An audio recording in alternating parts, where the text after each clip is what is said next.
Oh, and thank you for joining us in our podcast called The Growth Journey. This is the place where you start your personal growth and development. I'm glad you're here. I'm your host, Share Your Heart.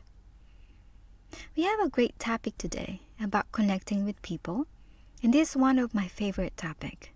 To those of you who knows me or knows me well, that every time I meet someone for the first time, I always making sure that they feel that I'm glad that I see them. Well, how do I do that? A warm welcome, big smile, firm handshakes, and if I already know the person, I give them a big hug. I'm a hugger. So connecting with people is not about how well you speak to them. It is about how you make them feel. Because people will hear your words, but they will feel your attitude. Your attitude towards them when you see them for the first time. Connecting applies in every part of our work and in every relationship we have. If we are managers or leaders who are leading a team, you need to learn to connect better, not just communicate with the people you lead or manage. If you are a salesperson or a consultant, with the people, you learn how to connect with them better, especially with your potential customers. If you are in relationships, you need to connect better with your significant others. You may have heard the name of John D. Rockefeller Sr. He is an American oil industry businessman, industrialist, and philanthropist. He is widely considered the wealthiest American of all time, the richest person in modern history. When he died back in 1937, his personal net worth was $340 billion. That's a lot of money for most of us. So if you want to learn about successful people, learn to those who have achieved them and follow what they are doing. Rockefeller obviously knew what he is doing and what he was saying about connecting. Here's what he said. I will pay more for the ability to deal with people than other ability under the sun. This may well be the richest man who have ever lived in America, or one of the richest men now, and he said that this is the highest value skill there is. He will pay more for that skills, the ability to deal with people, than any other ability under the sun. This is the ability, basically, to communicate with people, to connect with people. U.S. President Gerald Ford, the 38th President of the United States of America in the year 1974 to 1977, he said, if I went to college, I'll concentrate with two things. 1, learning to write, and 2, learning to speak before an audience. He said, nothing is more important in life than the ability to communicate effectively. When I was in high school, I don't really like algebra. I don't really get the concept of learning it and the importance of it. To some of you, probably have liked it, probably you find it useful, but for me, I do not. The good thing is, algebra never come up again. I've never seen it or using it to help me to get my work done. But learning to communicate, this is something we all do every day because we are social beings, even if you don't think you are social, but you are. You deal with human beings, with people every day. You talk to them all the time. And whether we know it or not, we are trying to influence them. The thing is, since we used it every day, we didn't really study on how to connect with people at school. Or at least we didn't study enough. It is such an important topic that makes such a difference. That's what we are going to discuss today. So communicating is such an important skill, and connecting is the foundation to communicating. My mentor, John C. Maxwell, have said about connecting. He said, it's the ability to identify with people and relate to them in a way that increases your influence with them. In a world where success is increasingly dependent upon collaboration, you must learn to connect with people.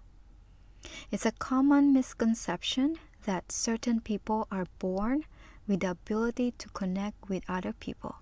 And yet, the truth is, anyone can learn how to make every communication an opportunity for a powerful connection.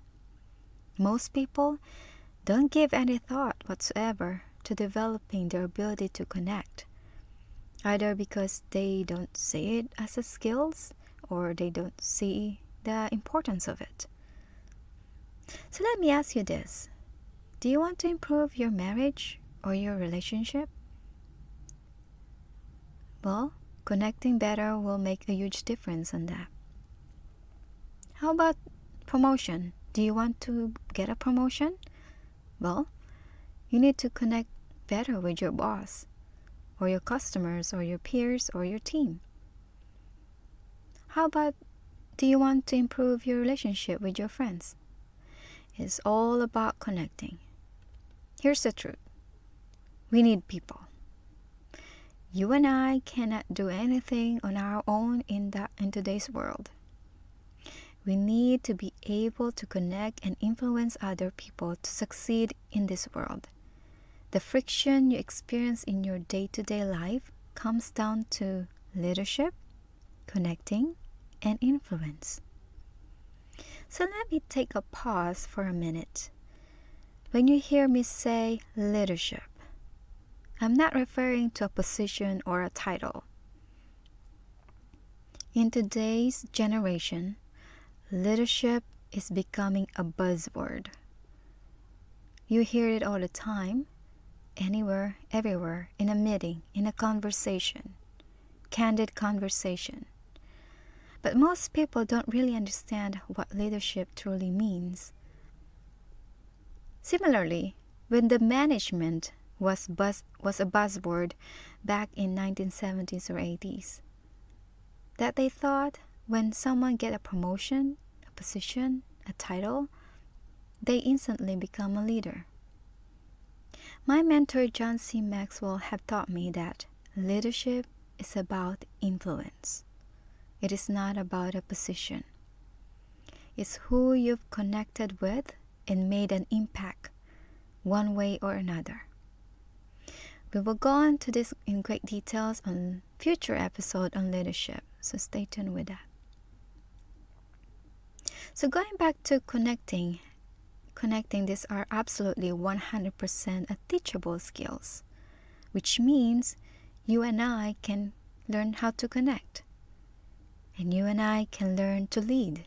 And you and I can learn to improve our ability to influence people.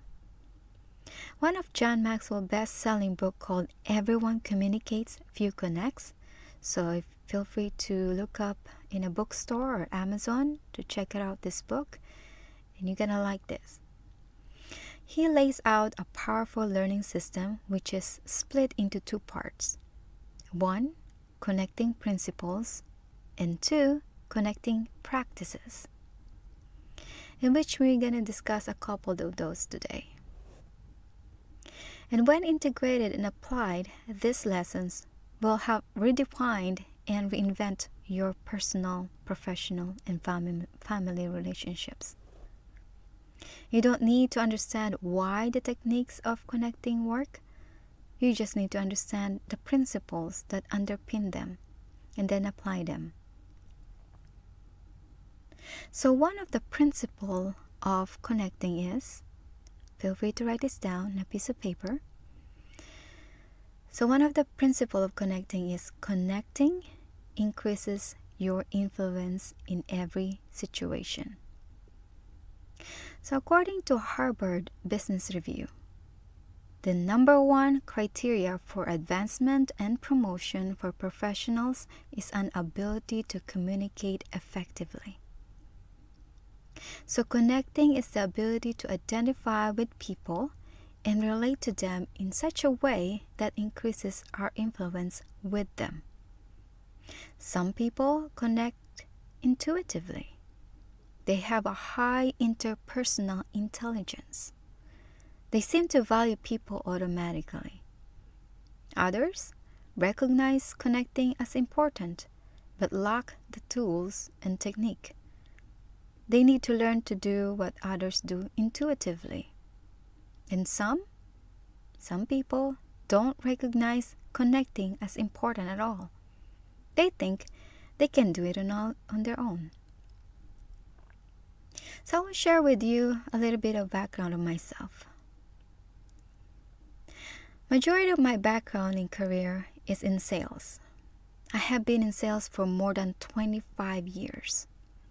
I started selling since a very young age, at the age of 14. Mind you, not by choice. I was selling due to necessities. So back home in Philippines, I lived in poverty. My mom, who was our breadwinner, was a second grade teacher who is the sole provider in our household. And my dad, who only finished second grade in school and never held a stable job. He also has a gambling and drinking problem. At that time in a high school, I don't have financial resources to buy my books for my school, even the shoes, even my clothing. So I decided to create my product.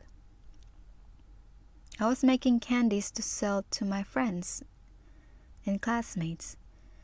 I recruited my brother, who was a 5-year-old at that time, to help me to make this candy. I've got the recipe from my mom and borrowed some money from my neighbors to buy those ingredients that I needed. So you see, at the age of 14, even if I have very limited resources, I have managed to do what I have to do to make candy so I can sell this to my classmates and make profits. Then and only then I can buy my books. In fact, I have enough money left over to help out my mom in our household to buy groceries. So I've done it for a good months ahead. I think my personal example is a good illustration that connecting increases your influence in every situation. Why?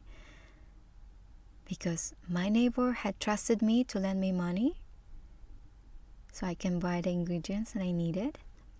My mom trusted me that I'll make it work. Although I was threatened, if this doesn't work, you know what's gonna happen.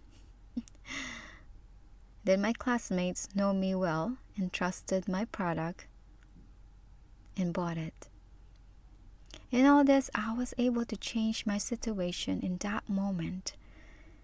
But in this case, my financial resources to buy my books and other necessities and have money left over to help my household and buy groceries. I was really proud of myself at that time. So that's what started the can-do attitude when I was 14. You see, because people will buy to the person they know, like, and trust. It all starts in connecting. So I knew that from the beginning. That's what I've done. And now reflecting to it, and now I can put words to it. It truly is. When you are in sales, if you are in sales or pursuing a sales career, this is it. Connecting with people is the skills that you need to master, to hone, to learn, and to practice daily. You need to master how to connect. Similarly, if you are a leader or a manager who manage a team or lead a team, your key to success is how you build your relationship to others. And connecting is your first step to them. No matter what technique or strategy to close out the sale, if you do not know how to connect with your customers or anyone around you, you won't get very far. If you want to be a high performer in your career, this is a must-have skills to master. So recall what Rockefeller have said that we discussed earlier, that I will pay more for the ability to deal with people than other ability under the sun. So let's talk about the next principle, which is connecting is more a skill than a natural talent. To connect with others, you must make the most of the skills and experience you have. So we will discuss the 5 factors that great connectors draw upon to cause people to listen to them. So what are the 5 factors that makes people listen to them? So here they are. The first one is relationships. It's who you know. A quick way to gain credibility with an individual, a group, or an audience is to borrow it from someone who has credibility with them. It's who you know can open the door for you to connect with someone. So let's say your name is Joe, and you have been eyeing this position in the company that you really wanted to work with. It's your dream job from the very start. So you ask your friend Sally to introduce you to the human resources or the manager, the hiring manager, because you know Sally works on that company that you've been eyeing for a long time. So you ask Sally, "Hey Sally, do you know someone who works there?" And of course Sally is your friend, and she will say, "Yes, I do. In fact, I do. I know the manager, the hiring manager there." Then you will ask Sally, since you're a friend, "Hey, can you do me a favor? Could you introduce me to the hiring manager?" Of course, Sally, she's very nice, very kind, and she trusted you. So she will introduce you to the hiring manager. So that's how relationship works. You leverage your friend and get her credibility to get to the door to the company that you want to work with. There's so many examples you can think of on how relationship works, right? So vice versa, if Sally would like to enter to a different role or different position, different company that you know of, in return, you will do the same favor. So the second one is insight. What you know. If you share an area of expertise generously with others, you give people reasons to respect you and develop a sense of connection with you. I have seen this many times. In the company that I work with, we have a lot of technical expertise. They become the go-to person. All customers and the people who work with them, they value their opinion on what they say. They listen, they follow suit because they have the high insight. And they've been doing this for a long time. So if you have an insight, freely to generously share it with others. So the third one is success. What you have done. People want to be successful, and they seek out others who have accomplished something to get their advice. If you are successful in anything you do, there will be people who will want to listen to you and connect with you. So the fourth one is ability. What you can do. If you have a high level of ability in an area, others may want to connect with you because of that ability. Also, excellence connects. Just remember that. Individuals who perform at a high level in their profession often have instant credibility with others. People admire them, they want to be like them, and they feel connected to them. When they speak, others listen. Let's think about Michael Jordan. He's a well-known legend basketball player for Chicago Bulls. He's made more money from endorsement than he ever did playing basketball. Is it because of his knowledge or use of the product he endorses?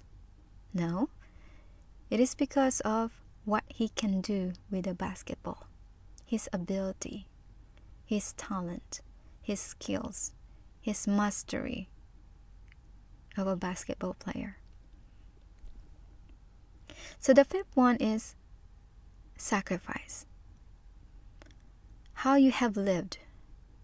If you've made sacrifices, suffered strategy, or overcome painful obstacles, many people will relate to you.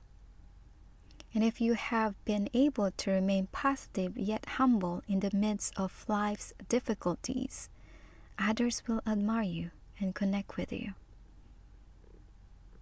For example, if you are a breast cancer survivor and you know a lot of people are going through it right now, you will be a great motivation to them.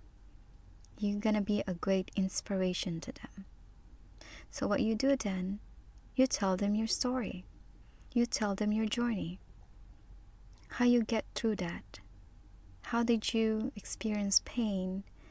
And how did you conquer it? The obstacles comes with it. People will connect with you that way. There are many more success or sacrifice story that we can share with others who are going through at the same time as today. So your voice is very important. So feel free to use it to the benefit of others.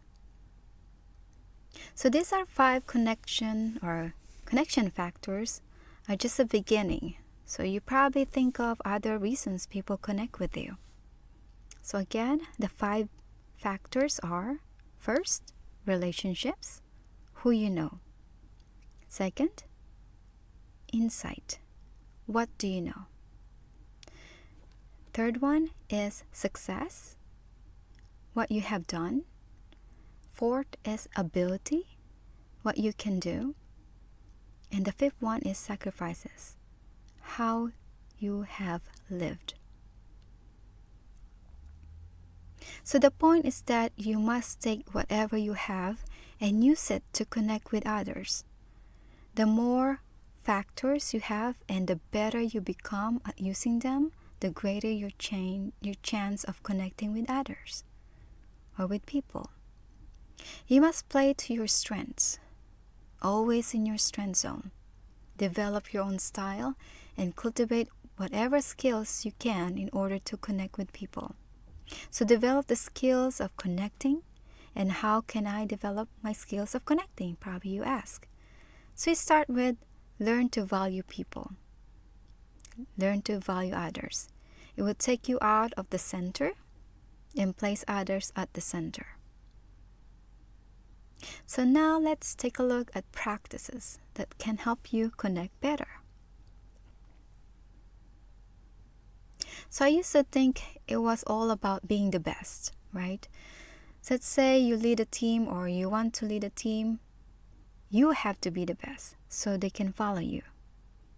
Well, if you want people to listen to you, you've got to impress them, right? That's the second one. Well, the truth is, influence is not about impressing people. It's about connecting with them. It's not a logical thing. It is an emotional thing because we as humans are emotional creatures. We are emotional beings. We are not principally logical. We are principally emotional. And to understand how to connect with people emotionally, we need to understand that we don't see the world as it is, but we see the world as we are. And we're all different. I'm sure you agree with that. This goes a long way towards explaining why we don't get what we want. We get what we are. We all see the world differently. This simple example, illustrates a powerful point. So we agree that we're all different. We all see the world differently, have different beliefs, different values, different things are important to us. We all have different passions, expectation, and tolerance. So to ignore this, when trying to connect is to miss the whole point of connecting. Connectors understand this. They know they have to connect with people on common ground. So even though we are all different beliefs, different passion, different expectation, different tolerance, but we gotta find something that we are in common. Finding that common ground. So let me illustrate a little bit about common ground, or finding a common ground. So if I talk to you about my beliefs or my values, and they are not yours, you're probably not that interested intellectually. But there's certain no emotional thing that you connect with me on that one, because it's not your values or your beliefs. You can't relate to me. You don't have a good feeling about that, especially if you don't agree with the beliefs or values that I have, right? Or worse yet, if I violate your beliefs while I talk to you about it, now not only do you not have a good feelings about me, you actually get a bad feelings about me. No one wants to be told that what they believe is wrong, right? If you challenge someone's belief directly, you are going to get their back up. This is where the misunderstanding or things get in trouble. Even though we knew that we are all different, but then we don't recognize that throughout the conversation or trying to connect with people is to find a common ground, despite of all differences. So if I want to connect with someone, I've got to go to them. Or you have to go to them. You have to go first. And you need to connect on common ground. Let's say we are all different. Based on our discussion, I cannot find a common ground with you. However, I'm sure majority of people loves coffee. So we could probably talk about coffee. Right? You like coffee dark or medium? You like French coffee? Or you like the K-cups? Or probably Starbucks coffee? Or instant coffee? However it will be. So probably we can try to do that first, right? If you can find anything else to have a conversation with, let's start with a coffee. So common ground is where our beliefs and theirs intersect. That's common ground. You just find in the middle. We can connect with them here and then take them where we want them to go. If you don't connect, then don't go with you. They won't go with you. So so we're gonna find a common ground. Let's say we both like coffee. There you go. We cut in the middle, and then we'll take the conversation towards where I want you to go. If you don't agree or Bor and I don't agree, then we could probably just call it a day. We tried our best, move on. Now, let me say this. The truth is I've been doing a lot of connecting and it does take a lot of energy and time. It is an investment, but it's worthwhile. It takes a lot of energy to connect with people, and it is an investment necessary. But that's true on anything in life, really, that you gotta invest. You have to sow if you expect to reap the reward. So I hope you have found this episode on the importance of connecting. I hope it add value to you, for you, and how you can improve, how you connect better with your friends, family, colleagues, customers, or anyone to whom you interact with on a daily basis and would like to invest in connecting with others. This teaching will be available in our website at www.shareiheart.com. Depending on when you are listening to this episode, feel free to sign up so you will be included in our email list. We will let you know as soon as the course is available. Also, since we are discussing about connecting, let's connect. Feel free to send me an email at cheryl@cheryliheart.com. Send me comments, feedbacks, or suggestions on what topic you would like to hear in our next episode. And also, I would like to hear from you how you are progressing in your growth journey. And then we can switch and see if we can relate to that way and together. So before I sign off, I would like to always for you to remember this. And it's this: if you don't invest in your own personal growth, no one will. Take care and be well.